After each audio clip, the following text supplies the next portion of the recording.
Bandom pasižiūrėti praktiškai. Jeigu mes užrašome sol diez, reiškia, einam į viršų pustoniu. Dubl diez, einam į viršų tonu. Galime ir pažeminti.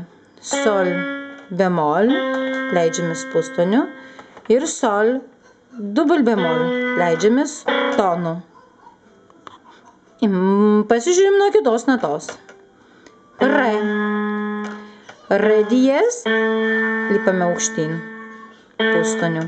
Dubl diez, lipame aukštyn tonu. Re bemol, leidžiamės pustoniu. Re dubl bemol, leidžiamės tonu. Bekaras panaikina ir tiek diezą, tiek bemolį. Jeigu mes turime re diez natą ir randame sekančiame takte užrašytą bekarą, reiškia, re grįš į pradinę jos padėtį ir skambės re natūralioji.